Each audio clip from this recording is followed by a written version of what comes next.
What's up, everybody? Welcome back to The Best Podcast. I am your host, Eric Rueseler, and I'm joined by two very special guests today. To my immediate right would be my father, Mr. Rob Rueseler. Want to say hi to everybody? Hi, everybody. And to his right is his longtime friend. They play football together. You guys have known each other for... Super Bowl trips together. Mr. John Jenkins, everybody. I think I've known you since I was born, probably. Oh, yeah. Yes. Probably, yeah.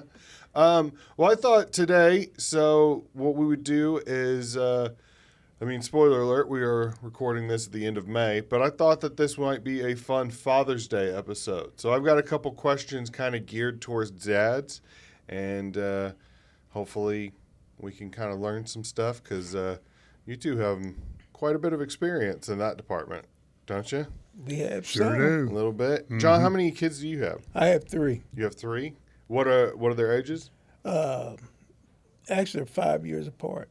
50, 45, and 40. Oh. That's so you have lots of experience. Yeah. One boy and two girls. Oh, wow. Yeah. Yeah. I'm one boy, one girl. And sometimes that's enough. Yeah. It can be. Yeah. And then you want to, I feel weird asking you because I know the answer, but you want to tell everybody your dad experience? Yeah, two kids, a girl, 43 soon, and a boy just turned 36. Yay. I wonder who that could be. Okay, so just to get you used to the idea of the show, I've got questions that'll pop up here on the screen. Under the question, there'll be some examples that you can choose from, but you do not have to pick those. If something else comes to mind, you're like, ooh, I don't like that, but I like this instead. Just so you know. So a good starter question, a good way to warm up is, who's the best dad on TV? Who was a TV dad from a sitcom or a movie or something like that you were like, yeah, that's the parenting style I want, you know? Like when I was growing up, I always thought that I would be kind of like a Uncle Phil, maybe, or what's his name on Modern Family? You know him, the dad. Oh, the dad, yeah. I know his name Phil. Is that the guy on the right?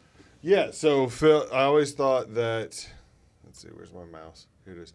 I always thought that I would be like Uncle Phil or Phil Dunphy, but I feel like I ended up more like Bernie Mac or John Goodman from Roseanne.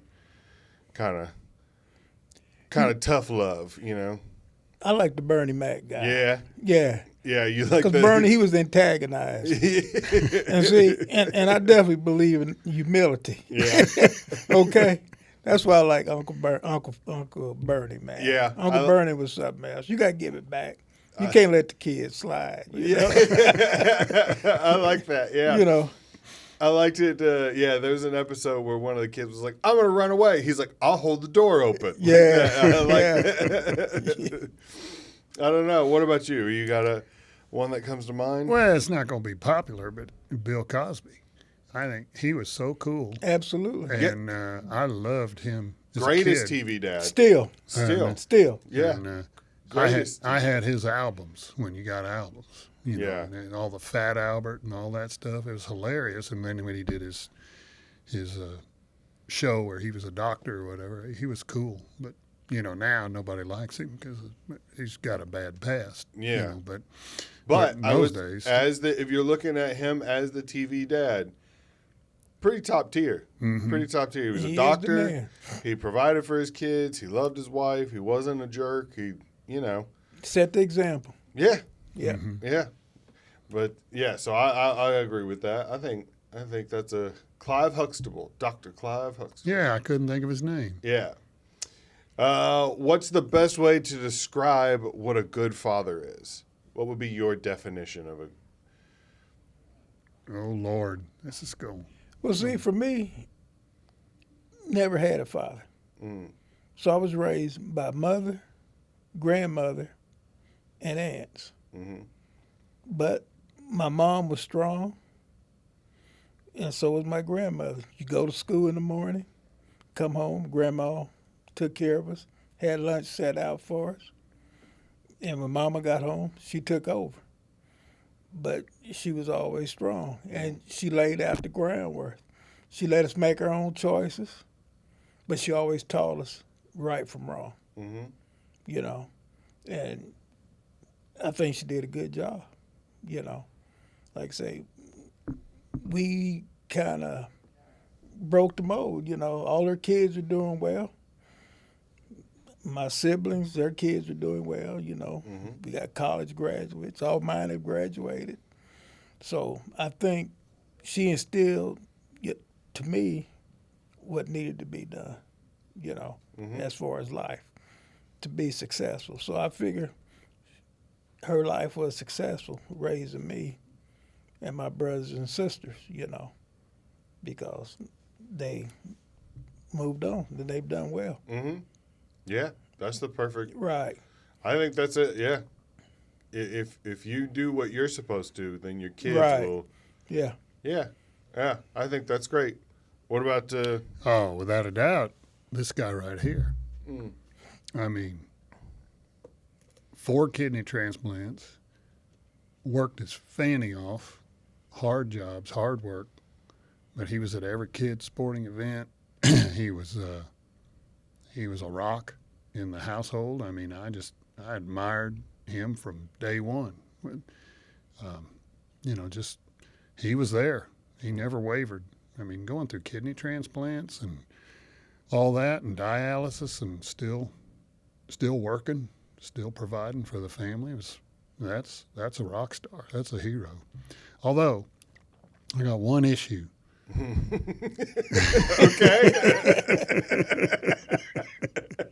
You guys were in the car for 2 hours. You could have brought something up.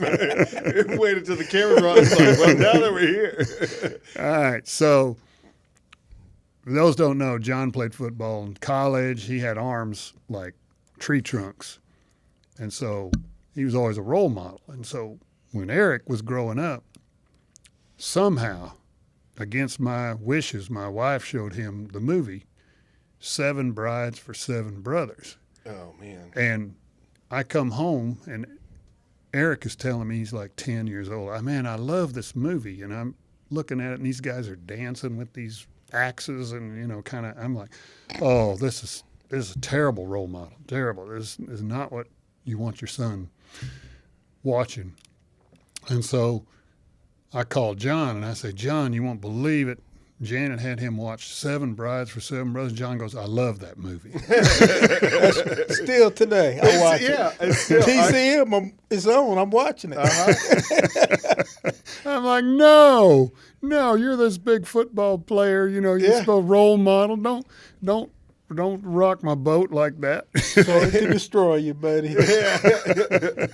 It's a time for you to get with the times, old man, I guess. And you better check out the music band. Yeah.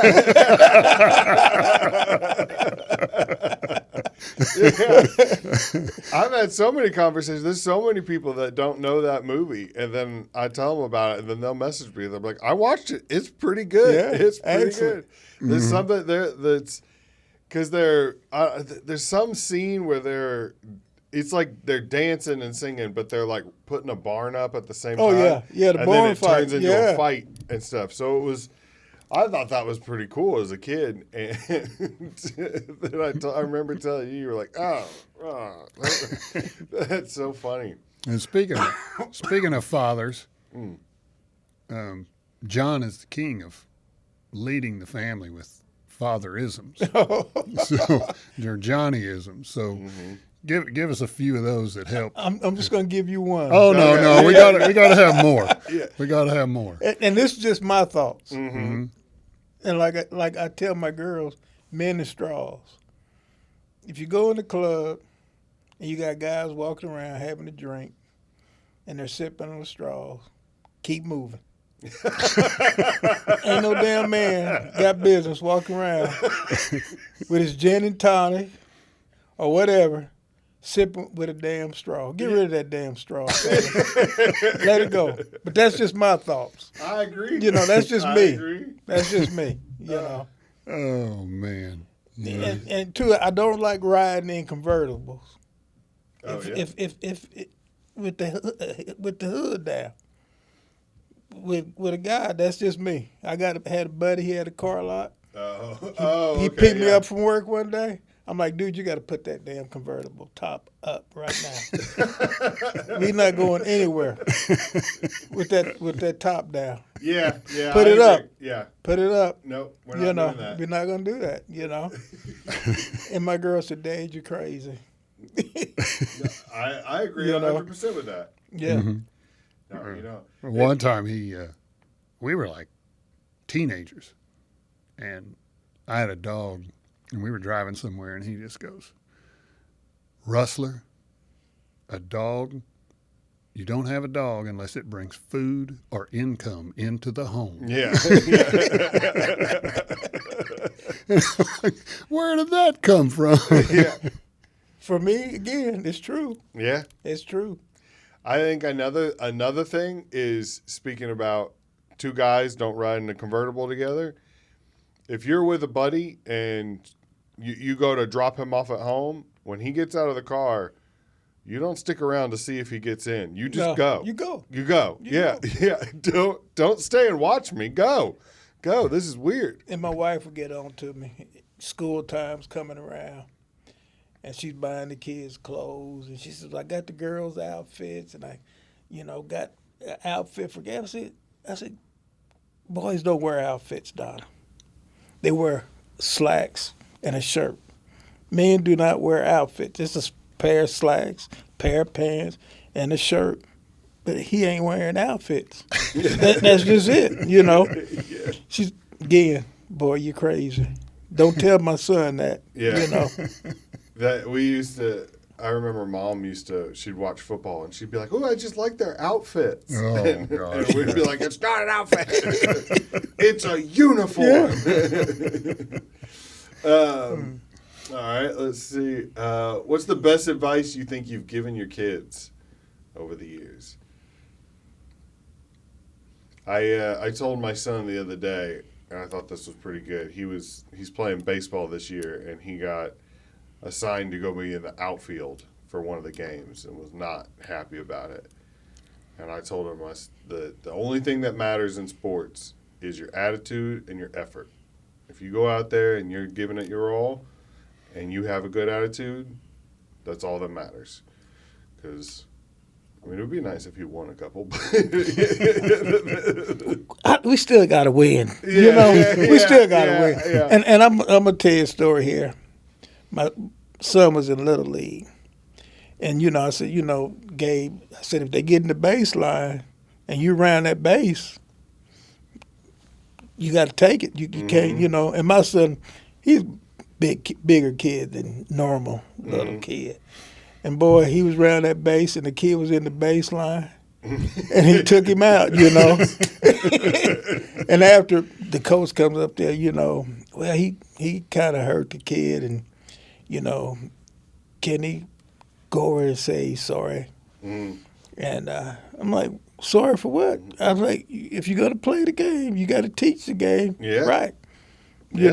Don't be in the baseline. And I think kids, they kind of soft nowadays, You got to give 7 places instead of 3, It's 1, 2, 3. Yeah. That's it. It ain't nothing else. You're in the way or you're not. 1, 2, 3. And we know 1 is best. Number 1 is best. But, you just can't keep stringing them along. Yeah. You got to be tops. You get 1 trophy. Everybody don't get a trophy. 1. Ain't nothing for participation. We want you to participate. But that's why you got to work to be the best you can be, Yeah, I agree. Okay. 1 winner. 1 winner. 1 winner. It's only 1. You It's always going to be 1. Yeah. Everything you do is going to be 1. Yeah. Yeah. Yeah. I don't know. What about you? Support your parents. That's the advice you've been teaching us. Yeah. How's that working out so far? We're still waiting. Yeah. I was about to say, your daughter is a teacher, And your son is an amateur comedian. That's- But I'll tell you some advice I gave to my kid, and this is real talk. I got a bill I thought was paid, wasn't? And I had a little red bud tree outside that just started growing. Boy, I was so mad. I went out there and I cut that tree. It was nothing but a twig by the time I got through with them. Then I came back in the house and I set them all down. And I told them, whatever you do, like, take care of your money. Make sure you pay your bills and that you take care of your money. And that's I think that's the best advice, because you got to start early. Yeah. You know. And like I say, you know, some people don't. If you don't know how to take care of your money, that hurts. It'll follow you, and that's one of the things that I've told mine. You know. My daughter's got a job, and we had to. So she has a job and like no bills because she's 17, and we're trying to convince her like, hey, just because you can DoorDash McDonald's doesn't mean you should DoorDash McDonald's, And she's like, what? It's not that big a deal. I have the money. And we're like, yes, you have the money, but it's like $20 for like one meal because of all the fees and stuff. And we're like, if you really need it that bad, drive to McDonald's and save the money, And she's like starting to get it. And she's like, I didn't realize I was paying double for. It's like, yeah. Yeah, it takes time to learn them. Yeah. It takes time. Yeah. She's like, where'd all my money go? This was like a $10 meal, and I paid $22.55 for it. And it's like, yeah, that's what you get. I had a grandfather tell me about his grandson worked at a place, and there was an Arby's across the street, and he DoorDashed Arby's. Across the street. like, who knows what he paid in delivery charge to, he could have just walked across the street. Yeah. It's a new world. I don't get it. It was weird to me the first time I was sitting on the couch and all of a sudden there was a knock on the door. There's a delivery man. I'm like, hey, we didn't order this. And then she comes out. She's like, I did. And then I'm like, you can do that now? You're old enough to order stuff? I don't know. I feel like that. And paid for it. Yeah. I mean. Yeah, so I couldn't be too mad because I'm like, well, that's your No, money. but I meant they pay for it On a the credit phone. card or something. All you need is that bank account. Yeah. And that's it. Yeah. And kids are slick with that technology anyway. They're real slick with that. Yeah. Yeah. All right. So if you could go back in time, what would be the best advice you would give yourself as a new dad? Every opportunity you get, take advantage of it. Because like I said, when I was 18, I had the opportunity to go to school. And I went to school, but I didn't do what I should have done while I was there.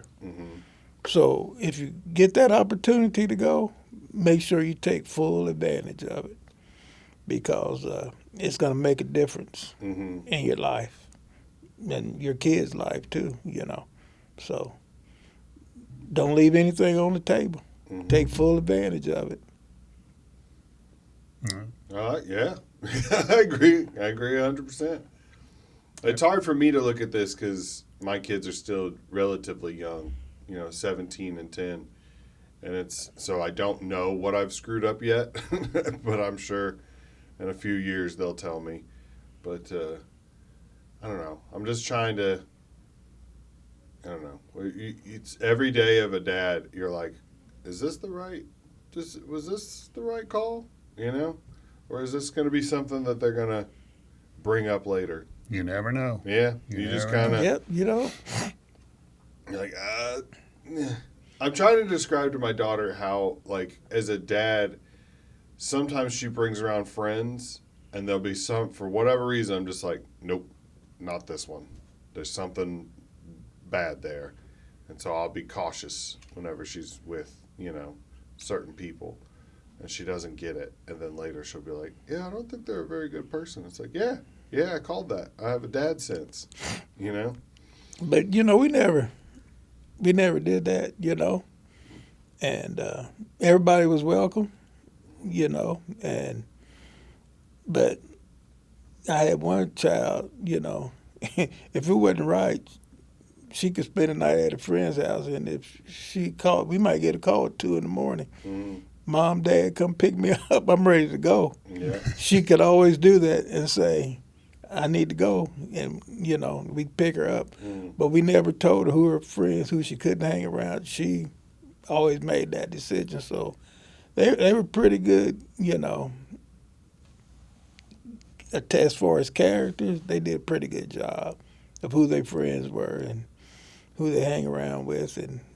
But hell, some of those friends I was working with, I didn't know. They were going, how you doing, Mr. Jenkins? I'm like, do you know a girl named so-and-so?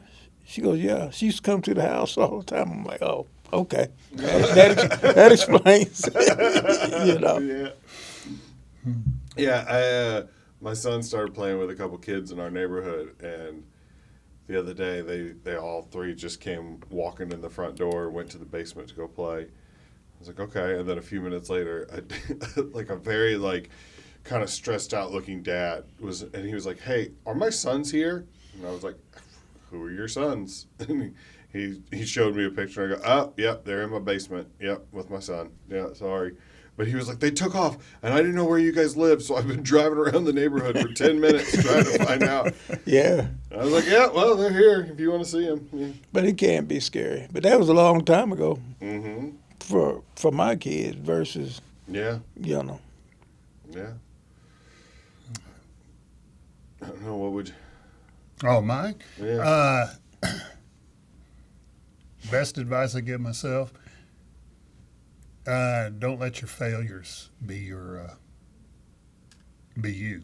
You always think, oh gosh, I screwed that up, and you're like, go on with it, forget it, move on. You can't change it. Yeah. You can't reverse it, and don't let it hang around for 40 years. Like, yeah, I messed that up, but move on.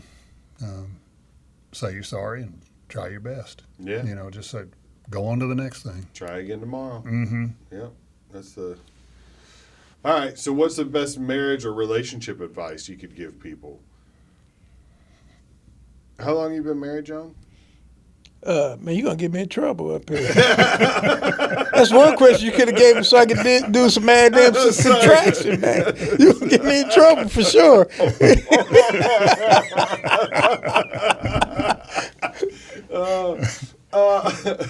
Let's say 44. I know it's 44 or 45 range. Okay? All right.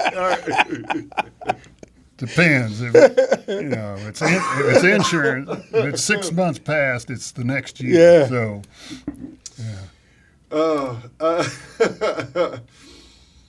oh, man, that's funny. I do the same thing because I'm about to hit 13 years myself. And someone asked me last night, how long you been married? And I was like, 13 years. Like that. I had to okay, wait, do the math. Wait, it was 2013. Okay, it was, yeah. And look, my kids have even bought, they bought this, it says Jenkins family. Mm-hmm. And then it's got the date we got married and all this. Uh-huh. Man, he says, Dad, when'd you get married? She goes, I bought that for you so you make sure you knew that day. It's right there on the wall, right where you sit every day. You can look at that. Well, never mind. I was going to say something, but it gives away too much information. But, oh, man. Well, what would you say your best marriage or relationship advice would be? You got to stick together. You got covers each other's back. I mean, that's just the way it is, through everything. And you got to take care of each other. Yeah. Because like I say, my as far as medical issues started when I was 30. And my wife, she's held it down with me throughout the whole entire thing. She's been right there, Yeah. You could count on her. And still today, She'd probably say, Johnny, you up here without any mask? Johnny, you make sure you got that mask on you. They still today. She's telling me, But yeah, she holds it down for me, man. That's great. Yeah. You need a partner. Yep. Because it's like a family's kind of like a business, Oh yeah. you know?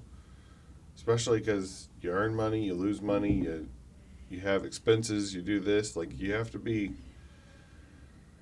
have a good business to be successful, I think. Or a good, successful family. You know, I'm kind of not liking this because his answers are always so good. I'm like, Yeah. It might be good to you. I'm like, how do I top that? You know? So I'm like, I can't, give me some different questions. Yeah. I don't know. One thing that I've learned is that they always say don't go to bed angry, but sometimes just go to bed.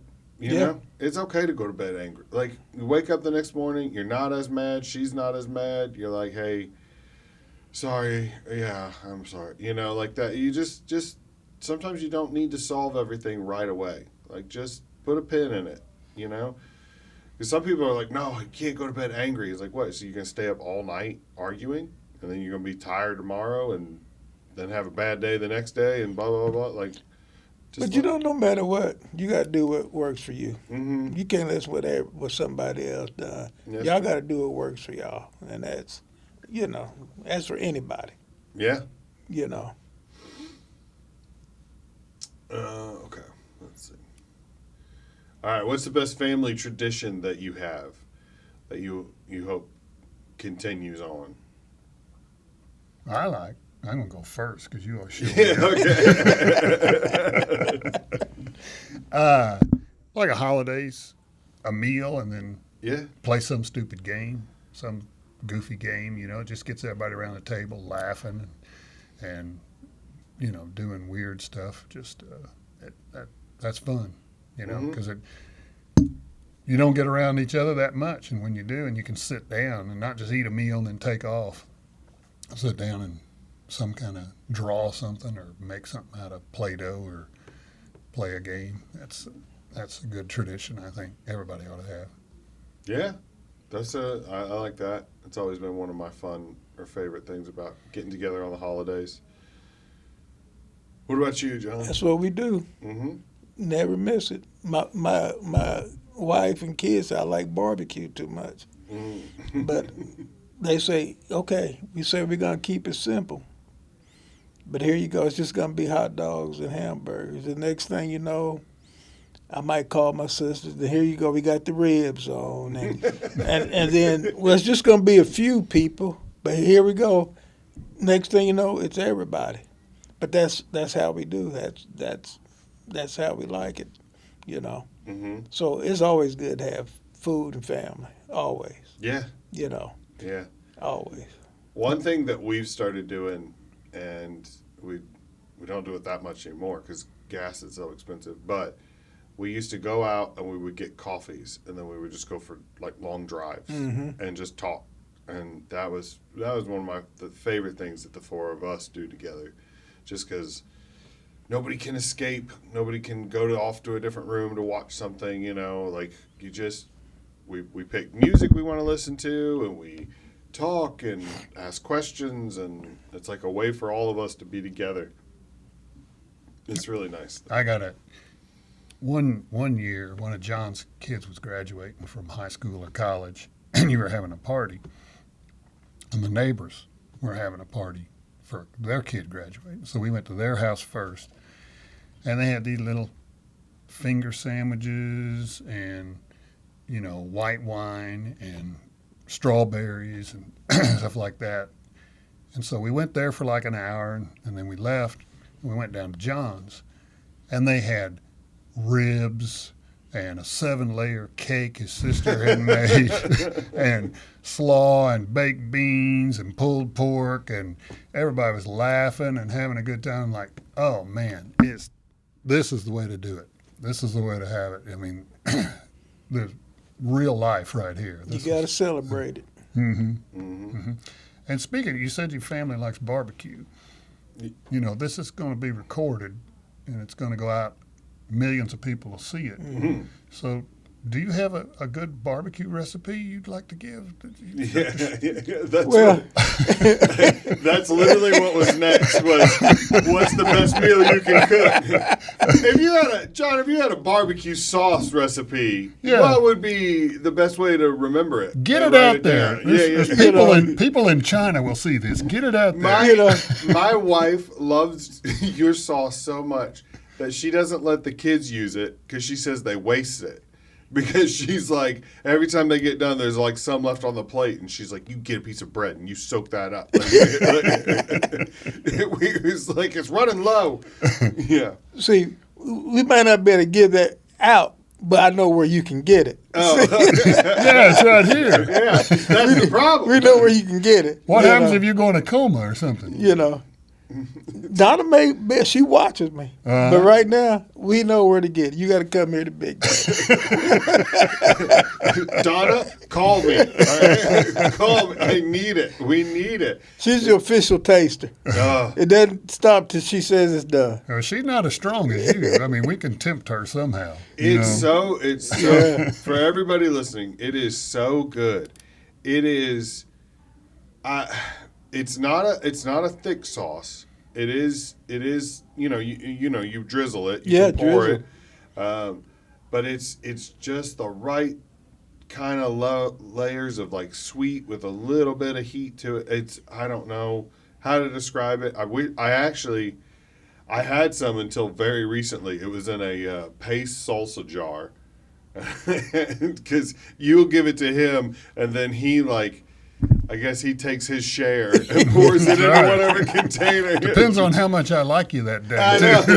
Some days it's like that. Sometimes I get a water bottle full here, Right. this is what you get. I got a gallon. You can have about 16 ounces. Yeah. Now, I know I can taste the brown sugar in it. So what else would you add to that brown sugar to make that sauce? You know the old adage. If I tell you, I have to kill you. But I like you too much, both of you.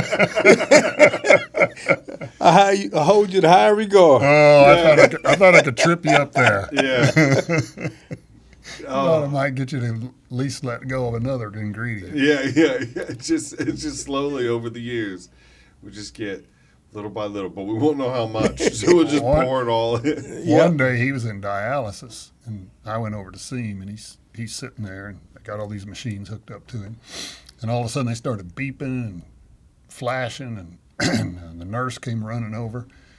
And I was like, keep him alive. And I pulled out a pencil and a paper. John, give me the recipe. I thought he was going down. And I'm like, well, that's going to be the last words out of your mouth is give me that recipe. So I knew you weren't going to give away the sauce recipe, but what do you think the best thing you do cook is? Do you have I've had your beef rib, I've had brisket, I've had your just pork ribs, I've had pretty much everything. It's pretty good. I'm gonna be honest. I just like being in the kitchen. Yeah. That's where I'm home, in the kitchen. You know, like I say, I retired back in September, so usually every day when the wife gets home, she's got something on the table, and I just like it. That's where I feel at home at. You know, and like I say, when we come home from kindergarten, we'd go to Grandma's house, and Grandma was cooking, and guess who was in the kitchen? I was in there cooking, so whatever I can learn to cook, I'm gonna try it. You know, I just like it. You know, and you know, Google helps. You can find a recipe and make it your own. You know, and you just can't give up. Yeah. And like I said, I'm my worst critic. I know if I cook something it doesn't taste good, you know, I'm gonna keep trying and fix it. You know. I tried one time to make my own barbecue sauce, and I got the measurements for tomato paste and tomato sauce screwed up, and it was the thickest, nastiest, like brown. Yeah. Like it was. It just plopped out when I was done with it, and I was like, oh, I was so disappointed. I never had the heart to try again. But see, now you don't have to worry about it because you can come see me. Yeah.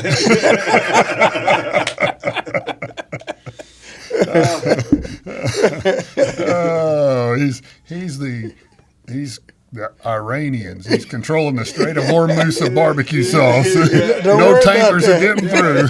It's behind the Iron Curtain. We Don't can't worry, get to it. don't worry about it. I got you. I don't know. What about you? You got a I- meal you can cook? Oh yeah, yeah. Well, I know you cook several things, but what do you think your best is? It's a close tie between pork steaks with his sauce on them. Mm-hmm. If they're thin, I don't like the thick ones. The Schnucks now sometimes they get these really thick ones. I don't like those.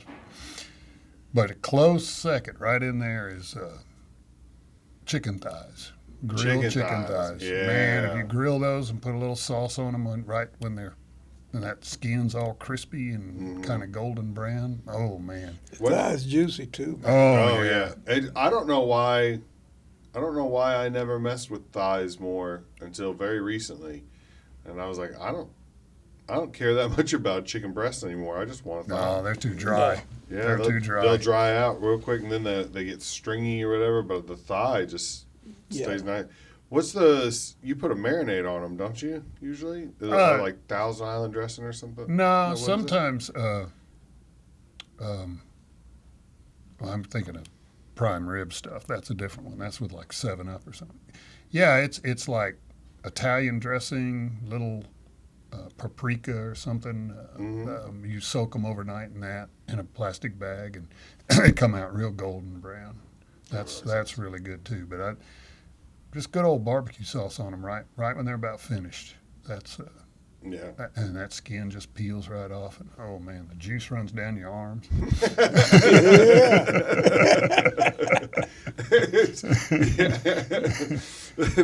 That's the most descriptive I've ever heard you talk about that. Oh, yeah, those are good. I think I don't know what the best thing I could cook is. I used to say mashed potatoes, but then I found out very recently my wife doesn't like the mashed potatoes that I cook. So I don't know what it is. You used to make when you were smoking, you'd smoke a brisket. That was good. Yeah, I had one really good one, and then I butchered a couple of them. There was one where it was like I didn't trim the fat enough, so it was super fatty. And I had another one that I trimmed it too much and it got dried out, and then I had one that I nailed, but it was difficult. We were buying but we would go to Sam's and buy the 20-pound brisket. So it's like wasn't trimmed up. a 36-hour cook time or whatever. It was starting to be. By the time you were done with it, you're like, I don't even want to eat this anymore. I'm so sick of this piece of meat. Yeah, but it is worth it in the end if you do it right. Especially if you got that barbecue sauce on it. Got that recipe? I'm here. I'm here. All right, we're gonna get. Let's get one or two more, and we'll get out of here. Okay, which movie do you think has the best soundtrack? Is there a movie that you can watch over and over again and just the music just get you every time? One I really like. It's not up there. Gladiator. Gladiator? I almost put that up there. I thought that would be. I don't know. I like Remember the Titans just because it's all music from was it 60s or 70s? I think 60s. Mm-hmm. Right? So it's just. Oh yeah, it's got great music. Forrest Gump's got some pretty good music in it. He's gonna say Seven Brides or Music Man. Yeah. I would. Yeah. that would probably be cheating. But I'm sitting there trying to rack my brain. You know. That movie is. I don't know. It's kind of interesting. Seven Brides for Seven Brothers. So I've always pointed out that it's like the whole point of the movie is like these men come in from the woods and like round up 7 brides, right, and just take them back up a mountain. It sounds like, well, we got to go after them, and they're like, well, it's winter. we'll get them in spring. Like that. They're just they're like, well, Too late. too late. Yeah, they're got gone. Yeah. Oh well. So, well, let's see. If we don't have a, all right. How about this? What's the best way to tell if someone's a bad person? Is there ever an activity you see like littering, not putting your shopping cart back, not parking all sideways in the lane so nobody else can get in? Is there anything that just rubs you the wrong way? There's a million things. Yeah. One that sticks out is your son got me hooked on it. Uh-oh. People driving with expired temporary tags. Yeah. You get behind a car. Although in St. Louis, one Yeah, I was night about to say. I flew in late and I was coming through. I was on like Washington Road down here. It's like 11 o'clock at night. There were two cars in front of me. One didn't even have a license plate. Yeah. And one had an expired tag from like 6 months ago. You know, and I'm like, what That's is nothing. the deal? What's the, how come other people go and pay their sales tax and get their tags and others just don't do it? Yeah. I saw one the other day that was from 2019. I was like, that's not even this decade. That's a while. But you know, it's little things, you know. Yeah. Like when I'm riding in the car, it's just that creeping, that person that's creeping, not paying attention. When the light turns green, and it's not waiting to make sure that there's a car, you know, coming through the intersection. It's that person that's just sitting there, either on their telephone and not paying attention. That drives me crazy, big time. Are you listening? That's not me. I thought you were talking about that's what he was doing on the way up here. Yeah. Oh. And I want to blow the horn. My wife said, "Boy, don't you touch that horn. Yeah. You can't even blow your damn horn anymore. They might as well not even put them in there. Yeah. Obsolete.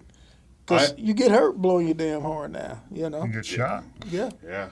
That reminds me, the other day, turned off this main road onto a side road. And a car in front of me is doing like 16 miles an hour. It's a 35. And I'm like, what in the heck's going on? And they just poking. And then they turn in the street. This happens to be the same street I'm turning on. Now they're going 10 miles an hour. Like, come on. I'm a real patient person. And get on it. What's going on? And then finally I see there's a garage sale up ahead. And this woman was trying to find this garage sale. And I mean, she had no clue it was kill and find this garage sale. And it doesn't matter how many cars are behind her and everything. I just, you know, you just want to get out and start screaming at them. Yeah. Was it my mother-in-law? I didn't realize there was one time. I mean, people that are into garage sales, they are into it. And antique stores and stuff like that. We were driving to, I think it was like Evansville, Indiana, for like a cheerleading competition. And it, you know, it's like 4 hours away or something. And we had, 4 hours and 15 minutes to get there. And we passed by an antique store. And my mother-in-law goes, "Oh, could we go there?" And it's like, no, we're going to be late as is. Like, we don't have time. Yeah. But that's just that's her thing though. That's her barbecue sauce, I guess. Is going in there. I think she has the recipe. Not today. What you got to do one day is just write the recipe down and put it in like a bottle and throw it in the ocean or whatever, and then the rest of our lives we'll spend it just trying to find the bottle. Who finds this bottle? Yeah. All right. Well, thank you guys so much for coming to do it. I appreciate it. All the good advice. Appreciate the recipe more. But no. Yeah, thank you so much. And you got anything you want to say before we get out of here? Yeah, I'd love some more Johnisms, or we get some more of those. But one thing I got to tell is, I think it was 1980. John was still playing football, I think, then, and he was built. I mean, he had shoulders and arms. And how much could you bench press? A lot. Anyway, he had a bald head, big beard, and big sunglasses. And so we went to New Orleans to the Super I still Bowl. had a fro back in those days. Oh, you had the hair? All right. And it's Eagles and Raiders. And so, like the night before the Super Bowl, we went into Pat O'Brien's, this bar in New Orleans. And John's at the end of the bar with this built like you wouldn't believe. He looked like a WWF wrestler now or something. And, of course, me being, such a kind guy and everything, there are all these girls in there. So I go up and I start talking to these girls, and I start saying, hey, Earl Campbell is at the end of the bar down there. And he looked just like Earl Campbell, who was a big star running back. And, it's the NFL, the Super Bowl, there's all kinds of stars down there. Football players and movie stars and everything. And these girls come up to John, and they want to know him personal. They wanted to buy him drinks. They were asking for his phone number, and I was cracking up because he's like, "What are these girls coming up to me?" But here's a true story. We drank free for the rest of that night, and that's the truth. That's the important part. So a lot of people got counterfeit autographs.